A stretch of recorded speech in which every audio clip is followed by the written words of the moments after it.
Yo, what's up? Welcome back to the Lewd Front podcast with me, Shiro, Oiled, and our guest today, Bronxden. How do I say that? You normally just say it as Bronxden, like how you would say the Bronx in New York, just add den into it. Bronxden. What's up, Bronx? Thank you. What's up? Man, not so much. Thank you for bringing me onto the podcast today. What's poppin'? What's new? What's happening? Shit, man. Besides planning a move out west and just working, honestly, like not really a lot of new stuff in my life. So, give me a quick TLDR. Who are you? So my name is Bronxden. I am a not safe for work artist, but I also currently work in the animation industry right now. I have been on the scene, since 2005. No, not 2005, 2015. I started out relatively small, and over the years, I've gained a lot of followers and friends through this community and learned what I really wanted to do with my life. So I appreciate the Not Safe for Work community and everything it kind of gave me. Hey, yo, since 2005? No, not 2005, 2015. My fault. Oh, my bad. Okay, he is not that old. Yeah. Okay. Yeah, so 6 years. So, Yeah. Jesus Christ, man. Anywho, so Bronx. So New York, Bronx? Like, what's up? What's that? So I'm not a New Yorker native. I'm actually from Michigan, but I grew up in Las Vegas most of my life. But where does the Bronx come in? I was about to get there. So Bronx has always held a special place in my heart because, like, just 2019 when I went out there on my internship, I got to go visit the Bronx. And again, what a lot of people don't understand, the Bronx is kind of like the pinnacle point for most cultures in African American studies. Like when it comes to hip hop and rap, it actually started in the Bronx. And even like when you visit there, there's so much history and there's so much love there to where I wanted to carry that over because it was like, yo, the Bronx, it's the trend center. It's a place where modern rap, but also R&B actually originated from back in the late 60s, 70s going forward. I was like, I love that name and I want to try to carry that essence. It's almost like an enlightened period. So I was like, Bronx. The Bronx is normally referred to that of culture, but also to that of originality and place of enlightenment. But then I was like, I can't just go off of Bronx. I was like, what's another like side piece I can do? I was like, what about just den? Den is a simple word. It's like den can mean home. It can be the lair. It could be the house. It's just like the culture house, or it can be the enlightened house. So that's why I just kind of chose Bronxden in my own way. It's my enlightenment. It's like my enlightened house. Like I'm constantly learning. I'm constantly thriving on new stuff, but also like new techniques, seeing new things and just learning off of it. So I just carry the name even to this day. Bronx. So den is not like den, like wolf den, a house, right? That's what the den stands for? Just like house? Yeah, when I think of den, I think like, halls, wolves, animals. Mm-hmm. That's what I just said, like the enlightened house. Almost like the den. Yeah, Bronx. But so Michigan, you were there for your internship. Was it something art related? So it wasn't in Michigan because I was born in Michigan, raised in Vegas, and I came back to Michigan in 2012 for school and whatnot. So this adds up. So 2019, I went to New York for my summer internship that was around in animation because TLDR, I kind of worked. Well, I did work, but I don't want to throw it out there. I just worked with a well-known studio that just goes by Chirp. Chirp. It's the slogan name from the studio. Okay. So to most people know it's a recall to Titmouse. I got to work with them for summer. It was an amazing time. Had fun. Learned a lot, and they actually were my first place of employment after going back to school. So I finished my internship there, and I eventually got hired in by them the following year. How long were you with them, or still with them? My internship? No, you said you got hired by them. So after my internship, I went back to school. I unfortunately dropped out of school due to like a lot of racial discriminations, and I got hired in like back during the start. Wait. In which state? This was in Michigan. Racial problems in Michigan. I mean, that's anywhere, bro. Like it doesn't excuse you racial profiling exists everywhere. But still, was it that hard that you had to drop out? So there was a lot of things that add up to me eventually dropping out to where if I can go in this for a sidetrack before I go back to my employmentship. So the reason why I dropped out, God, there's a lot of things on that plate. So I wasn't the greatest of students. I can say this was a clear conscience because my art school was like no other. My art school was, hey, we're going to try teaching you things, but we never been to the place that you're trying to go for. And I was paying like close to $3,500 a class to be taught from YouTube videos. So I was kind of at the point of like, hey man, the school's not for me. I'm gonna just continue focusing on my own stuff. And the only reason why I kept going to school is because I had a job through them. Because again, I didn't want to be on that while I was still living that broke boy art life. So I still had a place of employment, even though I hated the establishment. So when I got my internship, I overheard two professors that were not the greatest of fans. Like, they really did not care for me because when I first got to the school, I kind of called them out on their bullshit. I was like, it's kind of funny how I've only been here for like 2 months at a time. And I was like, the teacher really haven't taught me anything. The teacher only taught me YouTube videos. And I can just do this at home. And that's why I hardly showed up for school as it was. So when they found out I got my internship, a lot of them were not pleased. They was like, I don't think it'll be useful for him. I think seniors that are graduating this year may be able to use that better. Or they thought that I was in a better choice to send out there because they thought I was going to fuck up the connection and potential relationship between me and the studio. Because I'm technically the first one in my school's history to ever get an internship at this major animation studio. Yeah. So I was making trends and like pushing waves before anything else was going on. So when I overheard this conversation, I was disheartened. I was like, wow, like I already knew we had our problems as professor and student, but I was like, I didn't think you would upright and say that, saying that I wasn't the greatest fit. So when I went there, when I went to New York, I was a little stubborn in the beginning because I'm hard-headed, but I eventually got on track and I was technically one of the best interns that they had, even though there was a lot of fantastic interns. Like, I'm still friends with them to this day and we're all inspiring to do what we want to do. And it's just like, I'm glad I went there because if it wasn't for them, I wouldn't have the priorities necessary for me to go forward. So when I got back, I had a very successful internship. Everybody heard about it in my school because I guess my school had to do like a survey with the studio. The studio never heard of this, so they were happy to do it. They was like, honestly, like out of a 10 rating, we kind of give him like an 8.3 out of 10. They was like, he was hard-headed in the beginning, but damn, like he came around and like he really showed up. Like he's really good. And they was like, if you have students like him, send them our way. That was the bridge between my school and that studio. So going forward, when the two professors found out their husband and wife, it was a living nightmare after that. So students would ask me for advice because,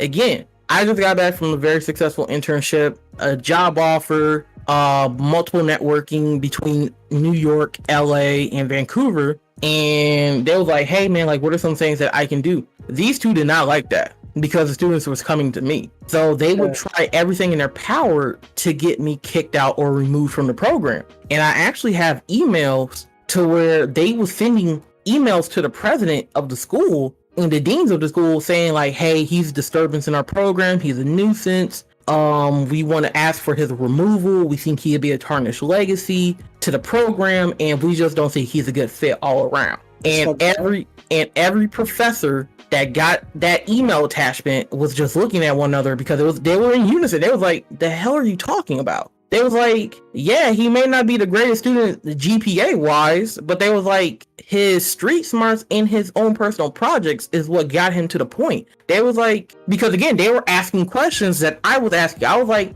nah, if I'm not engaged to the assignment, or if you're putting up barriers to where I can't have any creative freedom with my homework or my projects, I have problems with this because why am I going to an art school and I have no creative freedoms? Because these two professors were like, it's either our way or no way. And I was just like, motherfucker, it's going to be no way then. Because I'm not about to be an ass kisser. So it was just the biggest problem. And we were constantly butting heads to the point to where the husband was trying to disrespect me in the classroom. Like he was screaming and hollering at me like I was a toddler. And everybody in my classroom was like, hey man, please don't do it. Please don't fight, because they know I will fight. Like, motherfucker, I don't care what position you are in, bro. It's like, at the end of the day, we two grown individuals. We can throw these hands right now and I can fuck up this whole room and pay the consequences later, because I will face that gratification of my knuckles going so far in your throat. But how old were you when that, like, were you like late teens? No.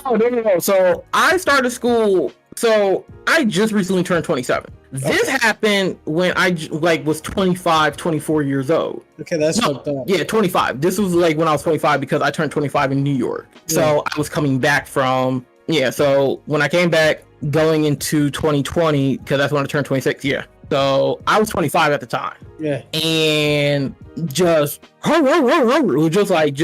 snarling at me. And it was just like, hey man, like, I take no disrespect from no one. And it's just like, I don't care if you're the professor, I don't care if you're the president, I don't care who you are. Please understand, when I'm talking to you like a calm individual and as an adult, give me the respect that I'm giving you, because we can be some ignorant motherfuckers in this place right now, but I'm choosing to be the better person. Please don't disrespect me when I'm talking calmly to you. I mean, it sounds more like you destroyed. them. It sounds like you destroyed a fragile ego more than anything else. Oh, it was, but when it came down to the racial discrimination, this actually leads into it. So when I come to find out, the new dean at the time, he was basically taking into his new position was my old figure drawing teacher. So at this art school, I was in various departments because of our classes. So I was in I was in the drawing program a little bit. I was in the illustration department for a little bit, and so on. So when they found out what was going on,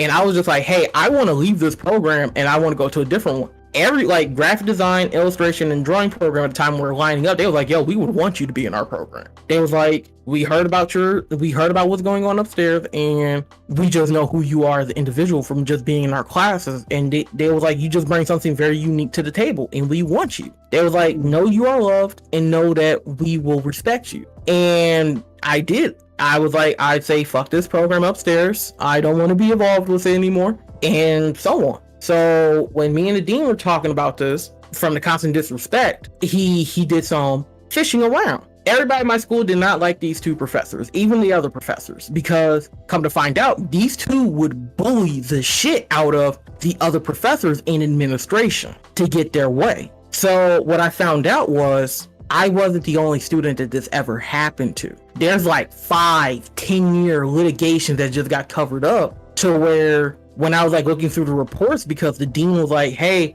I ain't saying, but I'm not giving. So when we was just looking through the reports from 5-10 years ago, a lot of them were minorities, but also people of color that were either succeeding in the program, either in their own rights, and they got snuffed out by these two. So when all this was just going down, I was just, I'm in the sound mind, sound body, and I'm just I think I bit off more than I can chew, because if this is going so far back in their tenure, and to anybody that knows about college and university politics in America or shit like that, if a professor is tenure, they're damn near gods on that campus. You can't touch them. You cannot get them fired. You cannot get them removed. The only thing that will get them fired if there's a big scandal between those. And was there a big scandal? Did you? No, they tried snuffing it out. So again, I was just another name added to the list because I unfortunately dropped out. I should have just kept pressing forward, but I didn't, because the final nail in the coffin was their, I guess, mutual friend of theirs in the program. That was another professor. It was April 23rd of 2020. I will never forget this day at 11:56 p.m. That is when my great grandmother died. And I was so distraught. I was actually in a call on Discord. This was during the height of COVID, and me and my friends were hanging out. We're watching Midnight Gospel, and I get the news that she passed. So my friend who was just in the call with me, I'm just emotionally broken. He was like, hey man, I know you don't want to hear this right now, but please listen to me. He was like, please contact your professors. He was like, contact them, tell them that you're not in the right mindset and that you just asked for extended leave. So I tried doing that. Several of my professors was cool with it. They was like, please take your time, do what you have to do. the one in particular, aka the friend of theirs, basically told me everybody dies eventually, and I need you to get back to work. Yeah, that is a dick. I was not in the right mind, and I basically just lost my mother. Like, I couldn't even attend her funeral because it was like reason why I was so heartbroken is because during the midst of COVID, I didn't get to go home. I had to stay in my location, which was my college town. And my great grandmother was like, just come on back, baby. Like, you just stay with us and we can just work it out. I'm scared because just like, I know she's she's immune compromised, autoimmune compromised, because this woman fought death so many times and she won previously. Like, I didn't want to take that chance. I was like, I understand, I'm hearing what you're saying, but I know you. I couldn't live with myself if I knew I got you sick. So please understand, like, let me just stay here and we'll work something out. And I was still in school and it broke my heart because it was just like, motherfucker, I should have just went home. If I knew I was only gonna have like a little bit of days left with her after that conversation, I would have rushed on home and spent those days with her. But I didn't, because I wanted to finish up school and do what I had to do, because I wanted to, again, prove something. So with that, I was just like, you know what? I'm done. Like, when I heard that, I was like, I'm fucking done with you. I'm done with the school. I'm done with the bullshit. Like, I'm just done. So I still did my classwork. This teacher was an asshole though. Like, after I told him off, he started becoming a dick because the classmates at the time, during this time, I was working freelancing, taking commissions, and still in talks with 2 studios that I got tests for employment. So I was focusing on doing that instead of doing my project, which my project was going to be something for my portfolio for hire. So my classmates were just like, hey, let him do what he's doing, because if he's getting studio contracts or tests, they was like, he's doing something that we're not doing. And at first he was okay with it, but then he changed his mind at the last second. So when I thought I was going to graduate, like the day of graduation came, I thought I was going to get my diploma, but come to find out, him and another professor changed my grades from a year or 2 ago, because they was like, nah, fuck that. We're just gonna alter at the last second. So I did not graduate when I was supposed to. So it was like, you know what? This is the official nail in the coffin. But I was like, I'm done with you. Like, I wash my hands with you. I spit on the ground. I'm done with you. And I never looked back. And thank God I didn't look back, because right that following week, I got this email saying like, hey, we really liked your test and we want to hire you full time at this studio that I currently work for, that I worked for in 2020 into 2021. What's the name of the studio again? Titmouse. Titmouse. Can you? Is there anything like well known that they made? Bro, Titmouse got a huge ass library. So if you ever watched Adult Swim and you ever seen like that iconic like chirp at the ending, that's Titmouse. Titmouse has worked on damn near everything under the umbrella. Like, you can just pull up a wiki page of Titmouse and you'll just see like all the works. Like, it's a lot to go on. So like, some of my favorites that I love from Titmouse, honestly, the Black Panther animated series that they did was BET a few years ago, Freaknik the Musical, Ball Masters, Midnight Gospel, Super Jail. You got Hanazuki. Oh my god, bro, you got a lot. Like, Titmouse has like a lot of projects. Star Trek Lower Decks, that's a new show that just came out. Motor City. Man, it's a lot to really like go into. Like, I would be here for hours just trying to think of like all of the names again from like the various projects. I wanted to ask you though, since you mentioned that you were doing internship, how did your first day look at work as an intern? Like, what did you do there?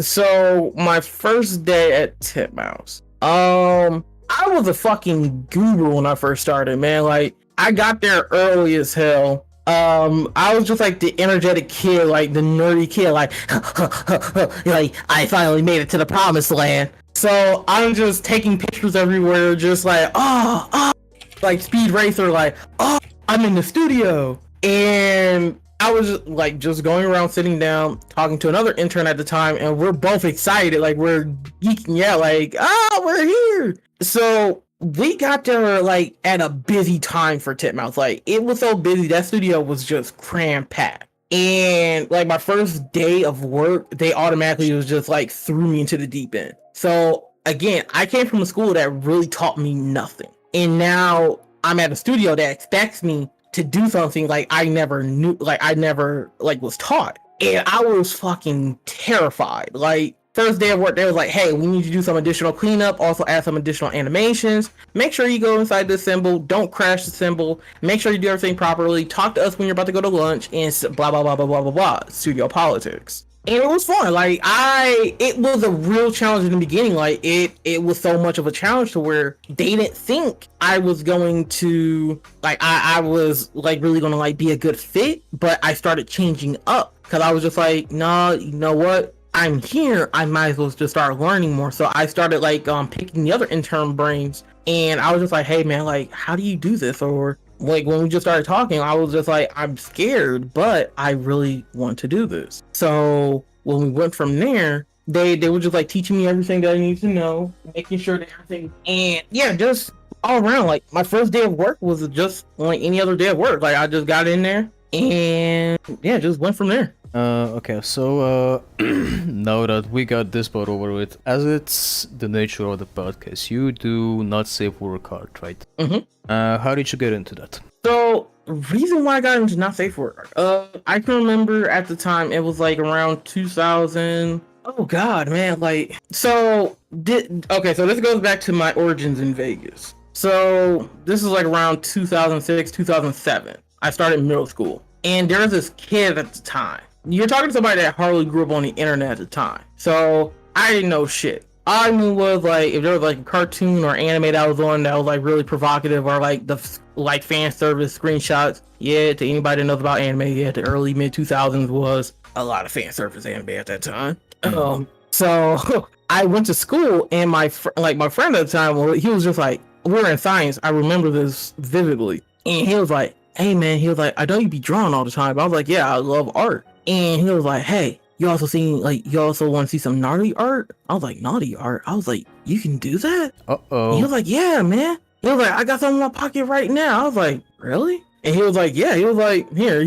I guess he must have printed out like some of like Zone Tan's like video game art from back in the day. Like, oh my lord. There was like a few Zone Tan art in there that I still remember to this game from the game. And he just really took like screenshots and shit like that. And he was like, yeah, man, like you can do stuff like this. And I was like, at the time, I was like, oh, you could draw boobies. So that's what that was like my start into it. Like, I got grabbed in by it. I was like, yo, like, this is the first time you've discovered titties? No, God, no. So God, before no. before that, you've never seen tits before, bro? Like, what No.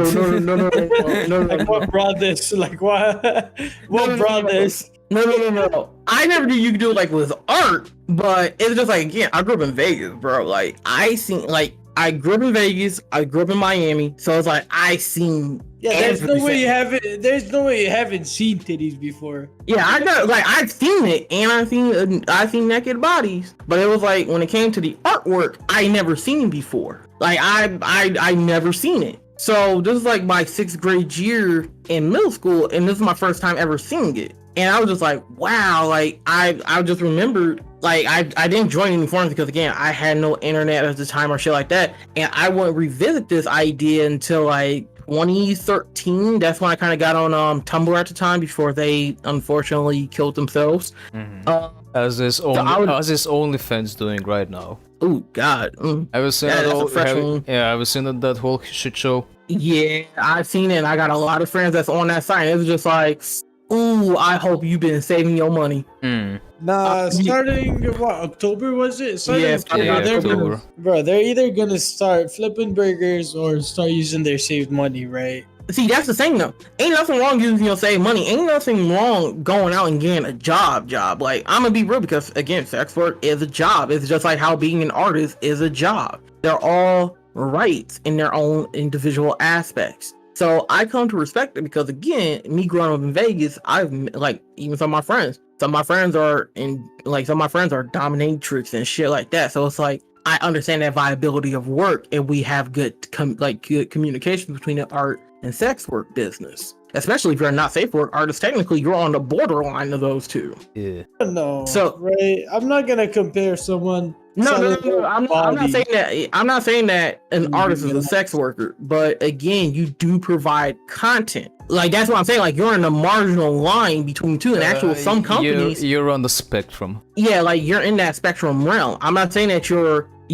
one of them, but I'm saying that you're in between that line. And hell, a lot of times, a lot of not safe work artists do switch over into doing sex work because a lot of them feel like it's liberating and freedom. So I mean, I've seen a few artists do that shit personally, and it's just like, hey man, power to you. Like I support you, any endeavor that you do, but I hope that you are wise with your money and you are saving your money, but you are also putting your money in different possibilities. Like again, not everybody's going to believe on this one, but it's just like with stocks, it's just like with the accumulation of wealth. I hope you're putting it in different positions, like you're taking your money, you're putting it in different places instead of having it all in one basket, because when that shit eventually is tottered over, you're going to be like, what the fuck am I going to do now?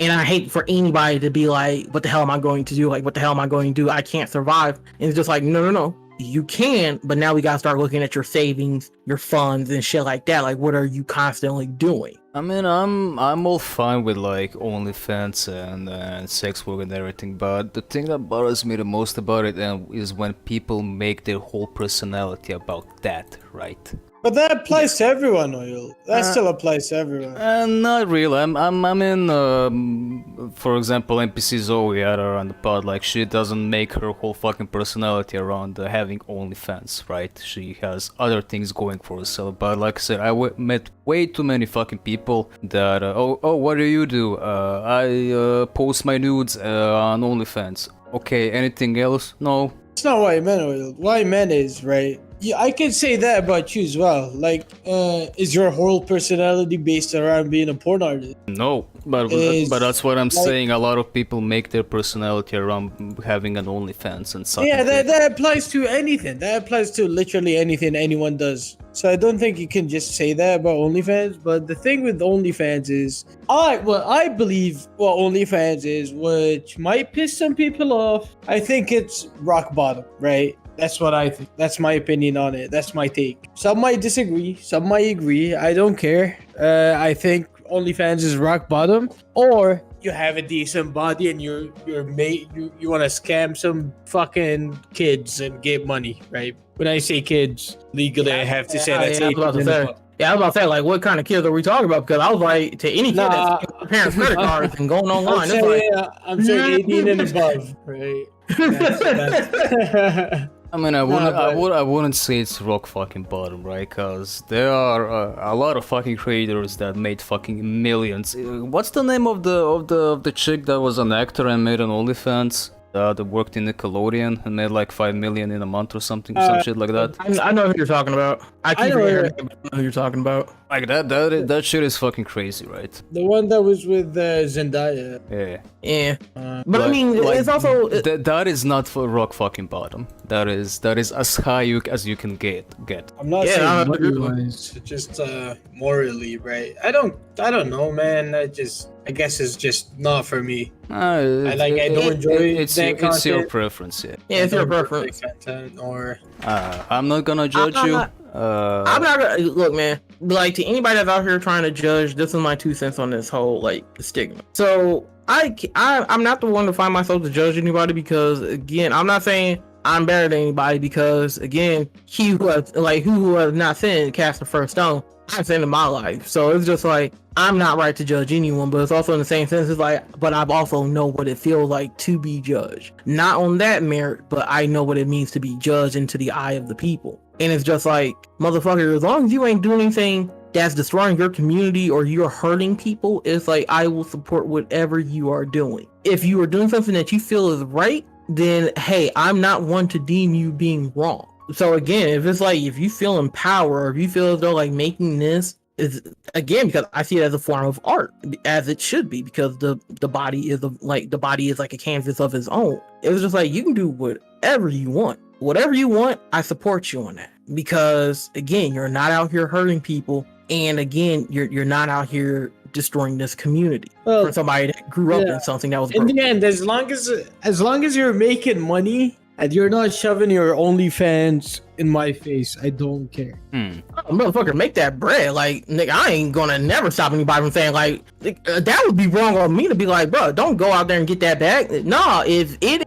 a valuable right, get your bag. I would say that to anybody. Get your bag. I certainly wouldn't want someone I know or relates to me to have an OnlyFans personally, right? So you're saying that if I open an OnlyFans right now, we would stop working. Not you, Oil. Not you, Oil. We're not friends. We're barely acquaintances.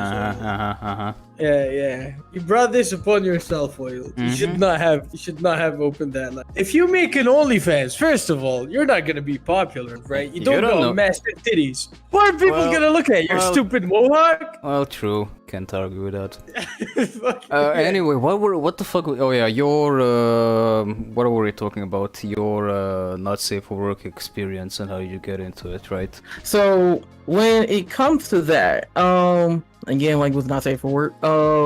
I really didn't start taking the initiative. Like, I was constantly drawing in my sketchbooks, and I kind of forgot about it. Like, once I got into high school and so on, like, I just kind of forgot about it. But when I started up college and I was on Tumblr, I was just like, the first few people that I found on there at the time was like, I found Corey, aka Spaz Kid, on there. I found Shadman. I found Palali, which I would eventually become friends with these people. Like, they're good people, and I love talking to them. And in their own right, they helped me out as I grew and I developed, because a lot of times there was certain stuff to be like, hey, this is how you got to properly navigate, or this is something you don't want to do. It was just something like, it was just teaching me as I was going along. So from the start of that, I was starting to meet like those people like D-San, Hazak, and all of them, and I was just learning by being in their streams. Like, I can remember like the first stream that I've ever been to.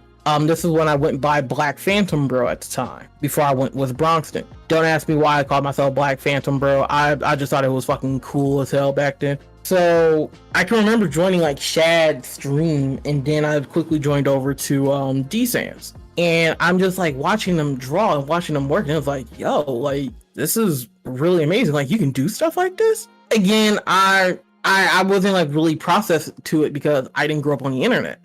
So I was just like, wow, like, you can really do something like this. And that's kind of like where I started like communicating, talking with them. And like, when we started talking more, they was encouraging, like, especially like Shad and Decent, like they was like, dude, like, if you feel as though that you want to take this opportunity, then do it. So I can remember before I started college, I made sure I bought me a laptop because I needed one for school, and I bought me a drawing tablet. It was like the old like little gray Wacom tablets. And I was just drawing like every day, and they was just like, hey, that's what's up. Like 2015 came around, and I can remember I was in their stream. Zone was online, and Shad was streaming with them. And when Shad mentioned it to me, he was like, hey, you got a Twitter? He was like, because you constantly posting up, or you trying to send me links. He was like, do you have like a Twitter yet? I was like, no, what's really a Twitter? So they kind of gave me the rundown, and I made it, and the rest was history. Like, I've been on Twitter since 2015. Shad, D-San, and them been like some of my first few followers.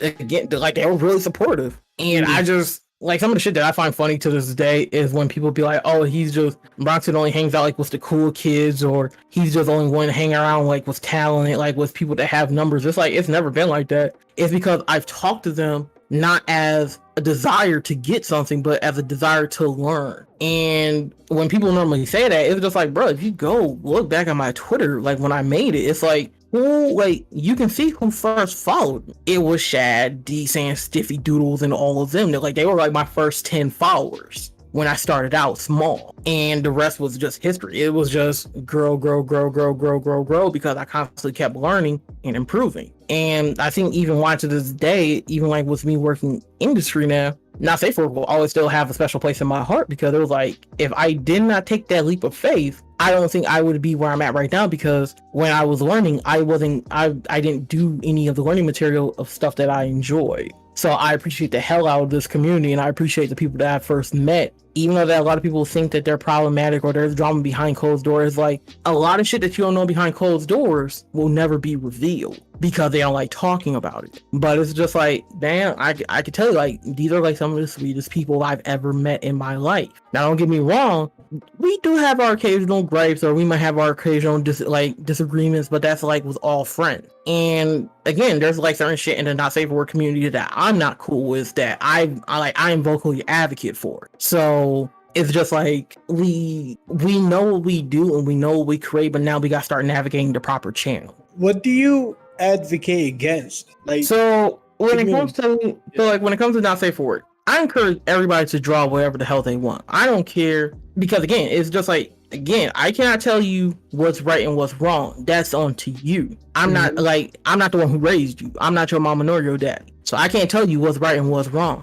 But the certain places in this community, people feel as though that, oh, we should be letting people of all ages join in on this. No. See, this is where I'm finding my disagreements with, because I've had the pleasures of meeting people that were underage, but nobody really spoke upon it until they became of age, or they're still underage, but people are cool with it, and people just look that over. And it's like, fuck that. It's just like, dude, I'm not down with that. It's like, if you know somebody that's underage, we can all agree here that that is not something you should do. Yeah, if you're like 16 and you're drunk porn, I have no problem. If you're 16 drunk porn publicly, then just fuck off, right? See, that's the thing. You can draw, like, I can't stop you like drawing behind closed doors, because again, that's behind closed doors. If that's what you want to do in your personal shit and you don't post it up or anything else like that, that's gold and that's fine. I can't stop you. Do whatever your heart is content to do. But if you are practice your shit, right? You want to practice your fucking. You can be 14 for fuck's sake, right? You can be 14 drawing porn. I give no single shit. Just don't make a Twitter account. Yeah,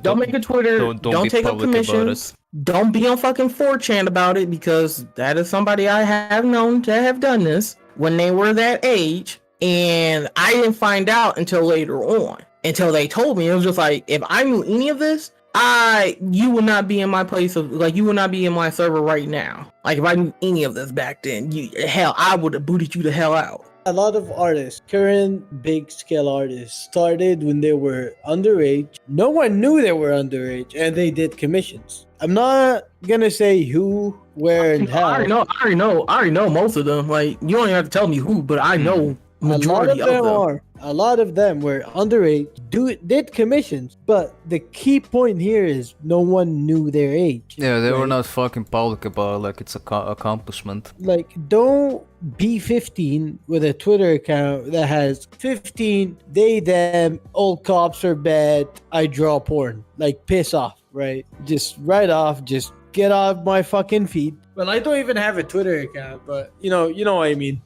I get what you mean. Yeah. No, as far as I'm concerned, you're 15, right? You still don't know what left and right are, right? You can barely do basic math. You're 15, right? You should not have a Twitter account at 15. I don't know, that's just my opinion. Maybe I'm too old for that. No. So, see, that's what it comes down to. It's like, where's your parents? Like, who's raising you? Because I've talked about this so many times, especially like with my friends, because I have friends of like all ages, not anybody younger, like of that category, like they're 15 or stuff, because that's weird. Man, that happened one time where another grown person was like, you can be friends with a 15-year-old. I'm gonna need you to bite this bullet, my guy. Like, ain't no way in hell I'm being friends with a 15-year-old. There's nothing we can talk about. Nigga, what do you know about filing taxes and trying to pay back the IRS, motherfucker? You don't understand shit yet. Enjoy being a kid. Don't be in an adult situation. Ain't nothing good about growing up early. Take it from somebody that had to grow up early, bro.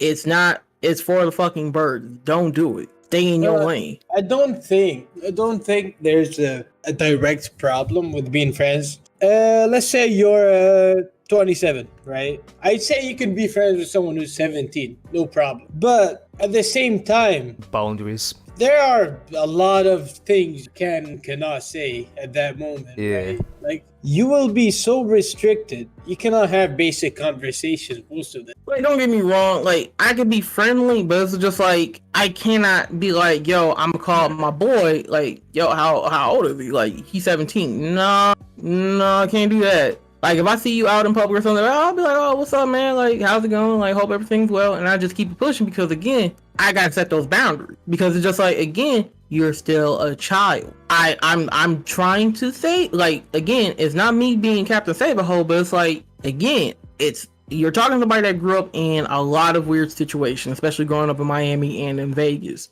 It's just like you gotta stay over there and I stay over here. But Don't get me wrong. right? Virtually now, because back then, 10 years ago, right? You don't want to, as a grown man, you don't want to talk to a kid at any given point ever, right? But now you've got Discord, you've got Steam, you've got all that. So most of the time, we don't know their ages. Most of the time, because again, like you're protected behind, like you're protected behind like a monitor and whatnot. Like you don't have to disclose your shit. Now, when there are certain stuff to where if I know, like if you tell me like how we was going back to the Twitter shit, because again, I normally go through my Twitter following and make sure that nobody is underage. Like if you are following me, because I guess I see this a lot with underage people now with like a lot of grown folks. So underage people normally put their age in their bios, and it's the funniest shit to me because it's just like, motherfucker, you're making my job easy.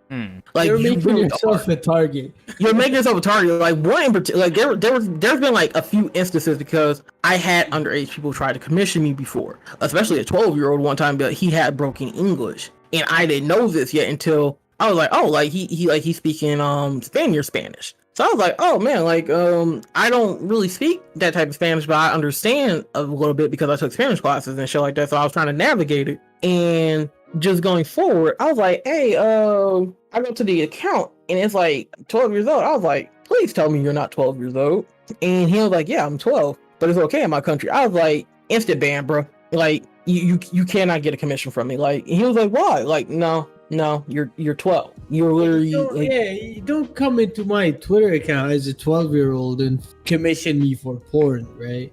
Bro, and then there was like, oh my lord, bro, the funniest one I've seen, and I was damn near Frieza from Dragon Ball Bridge. I was like, oh, that band right there will always hold a special place in my heart. They're like the 13-year-old, and he like in their bio, it was the funniest shit. I was just like, I'm gonna ban you because I say 13, but I read the whole thing and I was like, I'm gonna ban you even more. And they were just going on like they were like, oh, I'm a he, she, they, and then I'm just like a dummy thick bottle. And I love the role playing, do not safe for work art and shit like that. Black Lives Matter, but also I'm like dummy thick, and it was just like, I'm gonna ban you, bro. Like that type of person should just be deleted on this one. Not just a client, not just a ban from your side. That person has to be deleted. Just fucking cut this internet. Yeah, like bro, if I could, I would just be like, hey bro, he needs to be off the site. Yeah, there was a huge influx of underage people sexualizing themselves, right?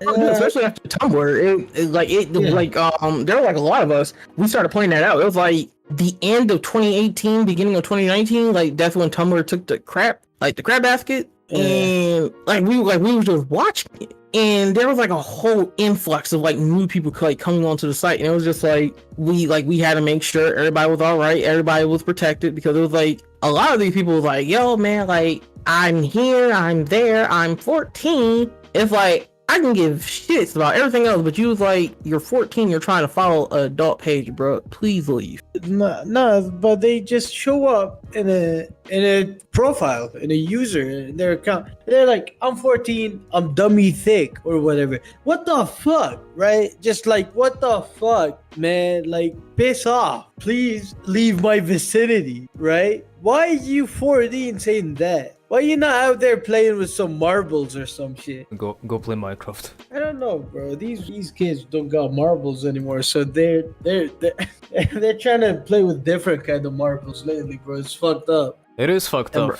It is. But we are at 52 minutes. Let's take a 2-minute break and. Well, hold up. Wait, what's up? stand by, bro. What? Bronx. What? Okay, go on. Bro, S or titties? Oh, dude, if I'm gonna be real with you, an ass. Like, you could be having a bad day and you see a nice ass. It's like, bro, God just put this in my way just to have a good day. So S. Yes. That's it? Just ass? I mean, ass is good, but like, if I also see like a nice breast, it'd be like, this is nice too. But Nah, Look, nah. I need a definite answer with background. ass. Why? Motherfucker, because you can't, like, you can have a bad day and just see a nice one and your day just be better. Ass. Yeah. Okay. You know what? That is good enough for me. Yep. And since you're a hentai, not safe for work artist, do you read dojins? Yes, I actually buy them too, like physically. Okay, drop me top 5 tags real quick. Oh god, top 5. Again, I'm a vanilla boy. Hell yeah. That's one. Tomboy, Okay, 2. Nice. spats, basically like the gym pants. Yeah, Like hot the pants. shorts. Yeah, like spats. Like that's what they call Yeah, them. I know spats. Yeah, go ahead. That's 3. Oh god. Femdom. Femdom or femdom? Femdom, like female Financial domination. No. Female domination. Then femdom. Oh, femdom. My fault. Yeah, there we go. Yeah, findom is financial domination. Well, it might have sounded like that because I have like a lips problem. Nah, it's okay. No, I only learned about that recently. The Femdom. Yeah, femdom is financial. Let's do. Okay, 5th. Go ahead. 5th, I would say pegging. Pegging's cool. Sorry, what? Well, Pegging. that Pegging? fucking escalated. So You went from vanilla to pegging. vanilla, stats, tomboy. I'm perfectly there with you. Femdom, I'm like, I'm kind of iffy. Then you hit me with a fucking pegging tag at the end. What the fuck? Bro, you got some nice tags. Like I have read some nice dojins that are about that. It's like, bro, it'd be vanilla and it'd be that. And it's like, okay, this actually works. I don't know, man. I don't know. Pegging though, I don't know. Yeah, Man. that fucking escalated really quick. Hey, bro. I don't Hey, know, man. I'm open about what I like, and it's just like again, it's Hey, right there. that's your cup of tea, bro. It's not mine, I guess. Hey, bro, that's fair, but hey, we still got our mutual. This is how I see it. It's just like this is how I see it. Everybody got their preferences. You can have friends on each side of the aisle. Now, if it's not too far out there, I'd be like, you still got friends on the other aisle. Okay, all right. So, how do you feel about muscle girl? Like muscular, not too much. Like tomboy. Yeah, they're like, I love it. Okay, monster girl. One of my Fantastic. all-time favorites. Okay, Fantastic. armpit. See, I never got into that, but it's just like, hey, bro, if you like it, hey, man, I support whatever you like. Okay, you know what? I keep asking the guests that question, but I forgot Oil's favorite tags. Oil, what's your favorite tags? What, like Tom Girl, Fudanari? What's your shit? Okay, so 10 Some gay, 10 some lines. yaoi. Shut the fuck up, let me fucking speak. Tomboy, swimsuits, 10 lines, monster girls, and I'll drop in, I don't fucking know, like workouts, Happy sex. Happy gym. sex. I like gym sex. Gym? Yeah, like workouts, right? Like Okay. workout outfits. Almost like in yoga pants. yeah. Okay. I was like all that, bro. Like, great taste. Like, Okay, great since taste. you buy actual physical dojin, who's your favorite artist? Oh my lord. Let me pull up his name. He's gonna hit me up with that Shindal. No. Shindal makes you kind of like, I don't like this world no more. I think your mic's fucking up. Oh, my fault. What I said was, I think like with Shindal, it's like, I don't want to be here no more, Mr. alright. Stark. All right. Let's pause. Yeah, let's pause here. I'm gonna. Oil needs to piss. Where did we left off? So, I think- as I was saying, Mr. Bronx, who's your favorite author? You mind if I give two? Sure, Like, go ahead. okay. So the first one is Takamura Seisua, one of my favorites. He made like a doujin back then called Take On Me. Okay. Really was like my first one that I really got into. Take on me. Yeah, I know, and I laugh every time. So the other one is Minia the dog. I fucking love this dude's work. Like his expressions, the comedy. It's on point. Like the anatomy, the funniness, the expressions, they all tie together in one. Is like this motherfucker is Pete, and it's like I love everything that he does. It's like if you give me like one of like his dojins, it's like 9 out of 10. I'm gonna find some type of humor in this. Takamura. Yeah, I know Takamura Take On Me. Who was the second one? Mania the dog. So do you got like? I love Meanie the dog. Yeah, I love Meanie the dog. I did bring him up in one of our older episodes. I love Meanie the dog. At the time, he was my favorite. he's still one of my favorites to this day. He did the punishment one. I don't know if you have seen it. Mhm. But for Mizuha. Yep. That's a great one.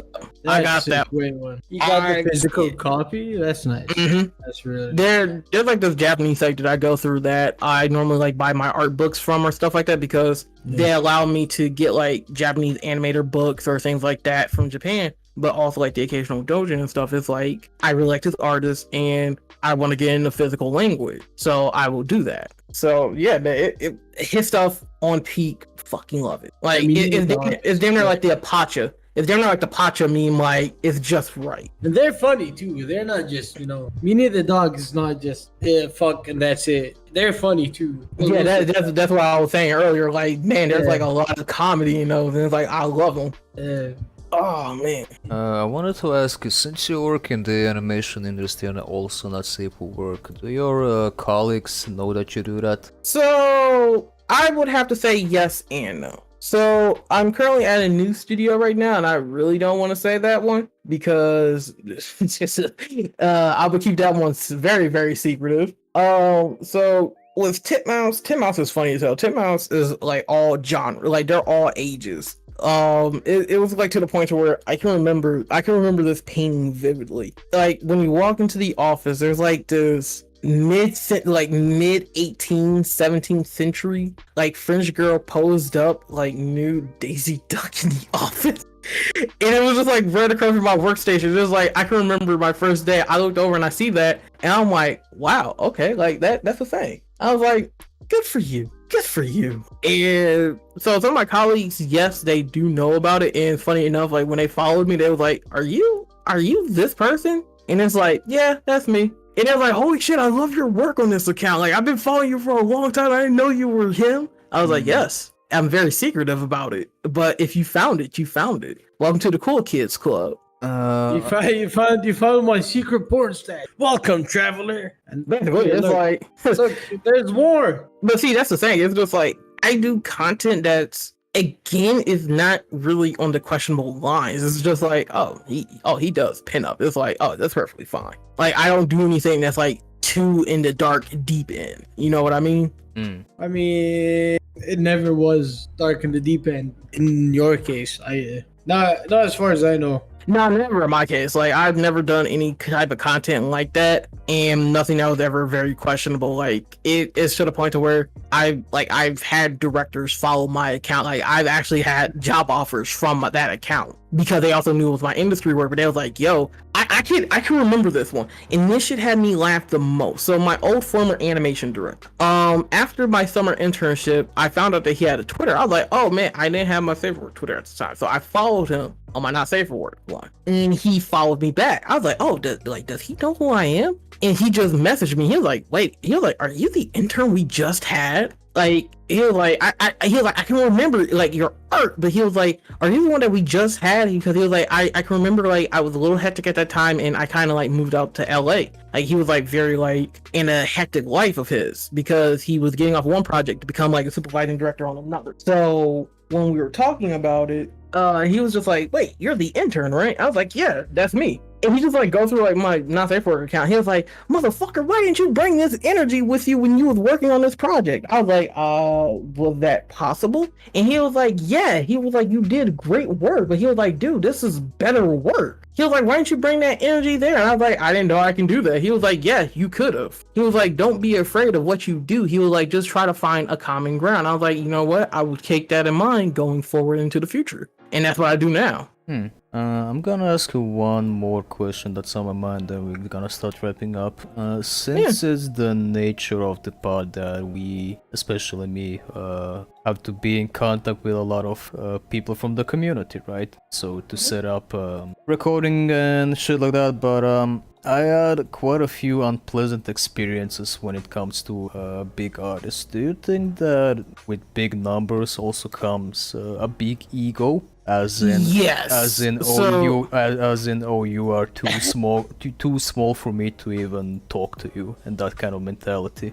So yes, I actually do agree to this one. So I've had the pleasure, I had the pleasure and displeasure of knowing people that were like this, because a lot of them, they actually have like really big numbers. Like, they're really comforting to talk to. Like, they're really cool. Like, just have the intent of talking to them. Like, don't have the intent of using somebody, because again, a lot of people that got big numbers, they're able to feel that out because they've been used before. That was actually kind of like, I'm gonna use this as an example. So if he ever hears this, not to throw you out there, buddy.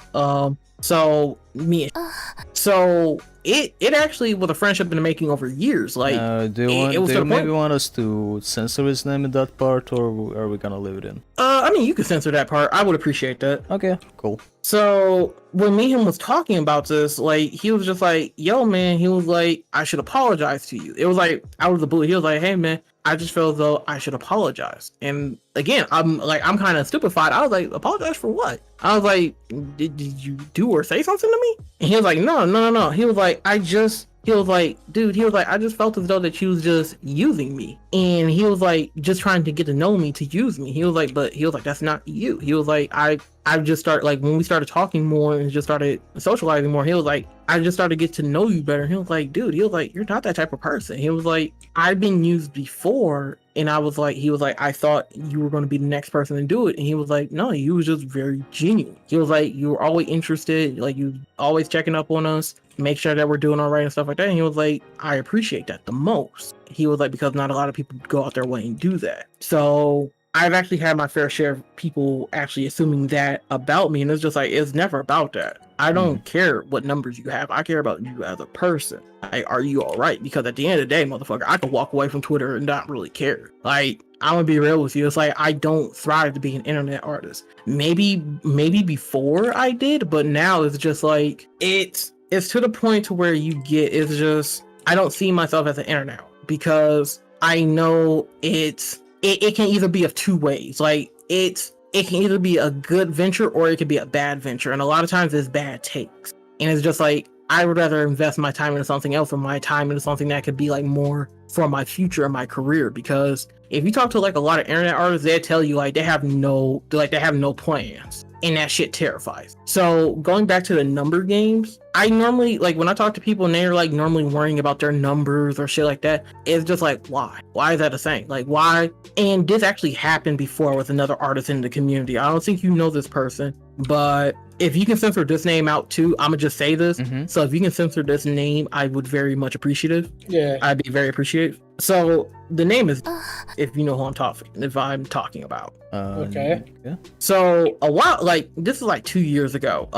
He kind of made a post, and he was like, "Hey man, if you're like under 10K followers, I don't listen to you. Like, I don't hang out, nor do I associate." And he was like, I just don't listen to anybody that doesn't have like more than 10K followers. And at the time, you're talking to somebody that was only like 6K at the time. But me and him were mutual. Then it was just like, hey man, that's very elitist right there. And I was like, so what? Just because somebody doesn't have 10K that you can't listen to the response?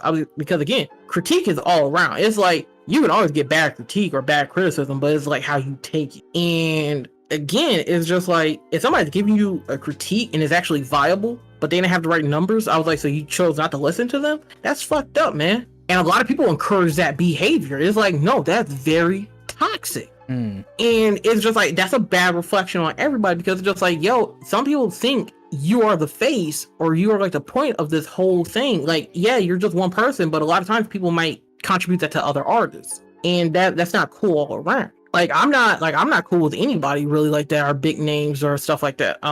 Like, you got like your occasionals that I've talked about prior that I'm really good friends with or things like that. But there are also people that have like really high numbers that are very cliquey, and they play that shit to a T. Like, they try using other people of all numbers. And it's just like, I'm not a fan of that. So there's a very toxic mindset in this community, especially people that pay attention to numbers because they think numbers will amount to success, or they think it would contribute like to their Patreon, because it's just like, dude, you can have like 100K followers, 200K followers, and your Patreon, you only like barely scraping by like maybe like was $4, if not $42 a month that you get off of your Patreon. And that's the same like with people that do commissions. Like I know like a lot of people that have like small followings, but their commissions be high as shit, like higher than what mines are, and their work be amazing, but they don't get the recognition because they're not a Colo, they're not a Shad, they're not a Sick with a Q or shit like that. And it's just like people normally amount to that, or people normally view themselves as that. It's like you can't do that because they put something forward, or they did something that either attributed to their growth, whether they was very responsive to the community, they made something very responsive to the community, or they found a good niche that hasn't been like touched upon, but they found a nice market upon it, and now they're cashing in on that because again, they kept doing it because they liked it, and it was something that really wasn't touched on. And that's just like the same with doing fan art of like a certain character that might hit it off, that like, oh, like Eileen, for example, Eileen from Regular Show. I started drawing Eileen more and more, and people was like, yo, I remembered like she's actually like a really good character, and people started drawing her too now. So it's like you have that staggering effect. So when it comes to the toxicity of numbers in this community, yes, I do believe in that. Like it's 100. I've seen it firsthand. I've been at the end of it, and I have been somebody that has been around people that have supported that mentality, and I disassociated myself with it. Well, I mean, like, so from my personal experience, I had a lot of like uncomfortable conversation with other people with big numbers. But for example, I'm gonna censor the name, but Shiro also knows that person. If you ever heard of him. He draws really good. Maybe you might want to censor all of that. You mind putting up a link of them? I will find it. But he was, when I first met him, he was a pretty chill dude, right? You can have like normal conversation with him and hang out. And the moment he got to like 10K, his personality like instantly fucking changed, right? And that number tends to happen. Yeah, because see, now I'm interested in who this artist that you're talking about, because I don't think I know this person. Did you find the link? I found it, don't worry. I'm not gonna post. I'll just post the first image I see of him. Oh yeah. It's this artist. You might recognize him. You might want to censor all of this. Oiled? I don't know. It's okay. Okay, so I never met this person before. He's a great artist. I'm still friends with him. Like he is, but he was the biggest piece of shit to me ever since he got a little bit of a following on Twitter, right? Like his ego skyrocketed after that. Sometimes that happens. So I can actually expand upon that one. So again, this I normally like to call it small PP syndrome. It's normally like the recognition that you get by like, let's say like some of your like the higher peers, and be like, yo man, if they're liking me, that means either you can get on the wagon or you can get off the wagon, or like, hey, I made it to this like amount level club and now only hang out with like these people. Like I've seen people be like, yo, I got like 15K followers, I'm in the cool kids club, and it's like, motherfucker, you can be in the cool kids club with like only 5 followers. It's about like how you handle yourself, how you present yourself, how you build upon yourself, because at the end of the day, motherfucker, if you find something, and like let's say you have like the atypical style and shit like that, and you found like that market and you don't want to expand upon it, you don't want to do any type of studyings or shit like that, congratulations, you played your fucking self. So what I mean by that is, I don't care if you got the great, like if you got like big followers, I don't care if you got 100, 200, 3, 4, 5, 6. I don't care if you hit 1.1 million followers on Twitter. If you are the type of artist that never goes out and ventures and experiments, and you just find like that one thing that constantly works, and that's what you constantly keep promoting, and be like, oh man, if I draw like this, and it constantly keep giving me more numbers, it's just like, congratulations, you played yourself, because now you just hit a peak to where like you can't go any higher, nor can you go any lower. And it's just like that is hilariously sad, into the sense of you peaked so far that you don't know what to do with it anymore. Like you can't experiment, you can't do anything. Now you can choose to get better, yes, But a lot of that times you might actually take a lot of hits because of it. Or if you try experimenting and you do something that doesn't work, you're going to take like a huge loss. I've seen this happen. So to a lot of people that worry about like the number of games or shit like that, it's like, bruh, it's never been about that. Constantly keep working on your craft. If you find something and you think it works and you're going to constantly keep doing it, mazel tov. Like I hope the best for you, because you constantly doing the same shit over and over again. This is kind of like why I don't support a lot of people anymore. Like, I could be cool with you, but it's like with your Patreon trying to spread your work or stuff like that, it's like, dude, I'm not going to keep doing it, because if I seen it once, I seen it all. And I'm the type of person to be like, yo, my time is kind of valuable now. I barely have time to myself. It's like, why would I constantly keep focusing my energy on your passion project? And it feels like, let's say you're at page 50. Why does it feel like I'm back at page 1 again? There's nothing unique. There's nothing here. Just lifeless. And that's kind of some people might say like I sound like I can be harsh when I say that, but it's just like, dude, I've had people waste my time. I've had people either try to use or manipulate me, and it's just like, I'm not here for it anymore. So again, this is kind of like why I kind of disassociate myself with the internet artists, because going back to like how you said it, when people get to a certain level, they start acting up, and it's just like, I don't like that. It's just like, so this was your true character this entire time. I'm not down for that. That's why I was just like, you could be an internet artist. I hope you succeed in it. But at the end of the day, bro, it's like, I got my money somewhere else. Well, I think this is a good note to start closing. Yeah. Before we do any closing signs, do you have any shout outs? I have to shout out my homeboys. They already know who they are, but I will go on the line of saying who they are. My man Sketch, the old grumpy man on the mountain. Motherfucker knows he has helped me out a lot. He is an amazing person to talk to. This man has dealt with life on his own accordance, but this man constantly keeps thriving every ounce of the way. Nothing but much love and respect for him.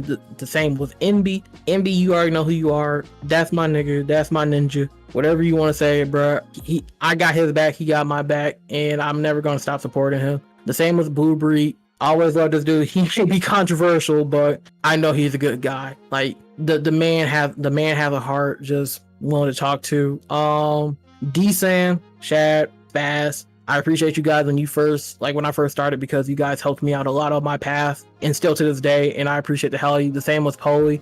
We may argue from here and there, but you're a good friend. We may never see eye to eye on some things, but it's like, you are my best friend. Like from Naruto, you are my friend. You're my friend.